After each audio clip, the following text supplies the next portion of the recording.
മുകളിൽ നിന്നും അഫ്സലിൻ്റെ ശബ്ദം കേട്ട ഉമ്മ ഫർസാനയെ വിളിച്ചു. ഫസിയേ, നീ എവിടെ? എന്തമ്മാ?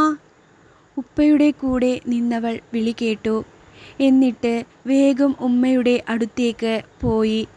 ഉമ്മ അവളോട് പറഞ്ഞു, അഫി എണീറ്റുക്കുണു, അവനിക്ക് ചായ കൊടുക്ക്, ഞാനിപ്പോൾ വരാം എന്നും പറഞ്ഞ് ഉമ്മ റൂമിലേക്ക് പോയി. അഫ്സൽ വേഗം ഫ്രഷായി താഴേക്ക് ഇറങ്ങി വന്നു. ആ സമയം ഫർസാന കൈയൊക്കെ കഴുകി അടുക്കളയിൽ കയറി അവനുള്ള ചായ തയ്യാറാക്കി വെച്ചിരുന്നു. ചായ, ഫർസാന പതുങ്ങിയ ശബ്ദത്തിൽ പറഞ്ഞു. അഫ്സൽ ഒന്നും മിണ്ടാതെ അവളുടെ കൈകളിൽ നിന്നും ആ ചായക്കപ്പ് വാങ്ങി. ചായ വാങ്ങുമ്പോൾ അവൻ്റെ വിരലുകൾ ഫർസാനയുടെ കൈകളിൽ മെല്ലെ സ്പർശിച്ചു. ആ സ്പർശനത്തിൽ രണ്ടുപേരുടെയും ഉള്ളിൽ ഒരു മിന്നൽ പാഞ്ഞുപോയി. അഫ്സൽ ചായക്കപ്പും പിടിച്ച് ഉമ്മറത്തേക്ക് നടന്നു.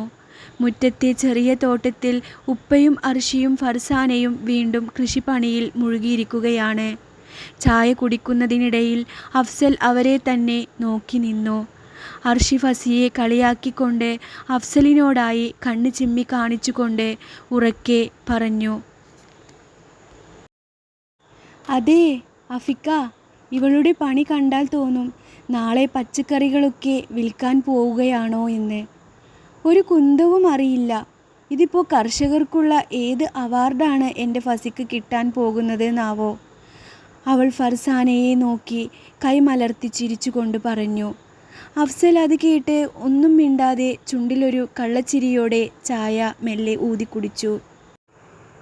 ഫർസാനയാകട്ടെ ഒന്നും മിണ്ടാതെ താൻ ചെയ്തുകൊണ്ടിരുന്ന ചെടിച്ചട്ടിയിലെ മണ്ണ് ഒതുക്കി തല താഴ്ത്തി നിന്നു. പക്ഷേ വിട്ടുകൊടുക്കാൻ ഉപ്പ തയ്യാറായിരുന്നില്ല. ഉപ്പ കയ്യിലെ പിക്കാസ് താഴെ വെച്ച് അർഷിയെ നോക്കി കണ്ണുരുട്ടി പറഞ്ഞു, ഡി അർഷി, എൻ്റെ മോളെ കളിയാക്കണ്ടാട്ടോ. അവൾ മണ്ണിലിറങ്ങി പണിയെടുക്കാനുള്ള മനസ്സുണ്ട്. നീയോ? നീ ഇവിടെ ഒരു പുല്ല് പറിച്ചിട്ടുണ്ടോ? നീ വലിയൊരു കുറ്റം പറച്ചിലുകാരി വന്നിരിക്കുന്നു. ഉപ്പയുടെ ആ മറുപടി കേട്ടയുടനെ അടുക്കളയിൽ നിന്നും ഉമ്മയും അങ്ങോട്ട് ഇറങ്ങി വന്നു. ഉപ്പ പറഞ്ഞത് കേട്ടതും ഉമ്മയും ഫർസാനയുടെ ഭാഗം ചേർന്ന് അർഷിയെ നോക്കി ഇടുപ്പിൽ കൈകുത്തി പറഞ്ഞു, ഓ, അവളെക്കൊണ്ട് പറ്റും. ഒരു ഫോൺ എടുത്തു കൊടുത്തു നോക്കിയേ, അതിൽ കുത്തിയിരുന്നോളും. ഉമ്മയുടെ ആ പറച്ചിൽ കേട്ടതും അർഷി ആകെ ചമ്മി. അവൾ വിട്ടുകൊടുക്കാതെ ഉമ്മയ്ക്ക് നേരെ ഒന്ന് പല്ലിളിച്ചു കാട്ടി. എന്നിട്ട് അവൾ ഫർസാനയെ നോക്കി മനസ്സിൽ വിചാരിച്ചു, ഏത് നേരത്താണോ ആവോ ഇങ്ങോട്ട് പോരാൻ തോന്നിയത്. അവരുടെ ആ കുശുമ്പും പരിഭവവും നിറഞ്ഞ വർത്താനം കണ്ട് ഉപ്പയും ഉമ്മയും വീണ്ടും ഉറക്കെ ചിരിക്കാൻ തുടങ്ങി. ആ ചിരിക്കിടയിൽ മറ്റാരും ശ്രദ്ധിക്കാത്ത രീതിയിൽ അഫ്സലിൻ്റെ കണ്ണുകൾ ഫർസാനയുടെ മുഖത്ത് തറഞ്ഞു നിന്നു. അവളുടെ ആ ചിരി അഫ്സലിൻ്റെ ഉള്ളിൽ തിരമാലകൾ തീർത്തു. അവൾ പോലും അറിയാതെ അവൻ അവളെ നോക്കി നിൽക്കുകയായിരുന്നു. എന്നാൽ ഈ നോട്ടം അർഷിയുടെ കണ്ണിൽ പെട്ടു. അവൾ മെല്ലെ ഫർസാനയുടെ അരികിലേക്ക് നീങ്ങി നടന്നു. എന്നിട്ട് ആരും കേൾക്കാതെ ഫർസാനയുടെ ചെവിയിൽ പതുക്കെ ചോദിച്ചു, എന്താ ഫസിയെ, നിങ്ങൾ രണ്ടാളും കൂടിയുള്ള ഈ റൊമാൻസ് ഇപ്പോൾ എവിടം വരെയായി? ഇക്ക നോക്കുന്ന നോട്ടം കണ്ടില്ലേ? അവൾ കണ്ണു ചിമ്മിക്കൊണ്ട് ഫർസാനയെ ആക്കി ചിരിച്ചു. അർഷി തന്നെ കളിയാക്കുന്നത് കണ്ടതും ഫർസാനയുടെ മുഖം ചുവന്നു തുടുത്തു. അവൾ പെട്ടെന്ന് കയ്യിലെ മണ്ണ് തട്ടിക്കളഞ്ഞ് അവിടുന്ന് മാറി അടുക്കളയിലേക്ക് ഓടി ഒളിച്ചു. അടുക്കളയിലെ ഇരുളിൽ ഒതുങ്ങി നിൽക്കുമ്പോൾ ഫർസാനയുടെ മുഖത്ത് മനോഹരമായൊരു പുഞ്ചിരി വിരിഞ്ഞിട്ടുണ്ടായിരുന്നു. അവൾക്കറിയില്ലായിരുന്നു അവളുടെ ഈ സന്തോഷത്തിന് കുറച്ച് നേരത്തെ ആയുസ് മാത്രമേ ഉള്ളൂ എന്ന്. അല്പനേരം കഴിഞ്ഞ് ഉമ്മ റൂമിലേക്ക് ചെന്ന് അഫ്സലിനോട് പറഞ്ഞു, ഡാ അഫിയെ, ഇന്ന് നമ്മുടെ ആമിയും ഹാഷിയും വരുന്നുണ്ട്. അവൾ കുറച്ച് ദിവസം ഇവിടെ നിൽക്കാനാ വരവ്. അവൻ കൊണ്ടുവിട്ട് വൈകിട്ട് പോകും ചെയ്യും. നീ വേഗം പോയി കുറച്ച് സാധനങ്ങളൊക്കെ വാങ്ങി വാ. എന്നാൽ അഫ്സൽ തിരിച്ചു വരുന്നതിന് മുൻപ് തന്നെ അമീനയും ഭർത്താവും വീട്ടിലെത്തിയിരുന്നു. ഹാഷിം ഉമ്മറത്ത് ഉപ്പയോട് സംസാരിച്ചു കൊണ്ടിരിക്കുമ്പോൾ അമീന നേരെ അടുക്കളയിലേക്ക് നടന്നു. അവിടെ വിരുന്നുകാർക്കായി പലഹാരം ഉണ്ടാക്കുകയായിരുന്നു ഫർസാന. ഫസിയെ കണ്ടതും അമീനയുടെ മുഖം കറുത്തു. അപ്പോഴേക്കും അർഷി മുറ്റത്തേക്ക് ഇറങ്ങിപ്പോയിരുന്നു.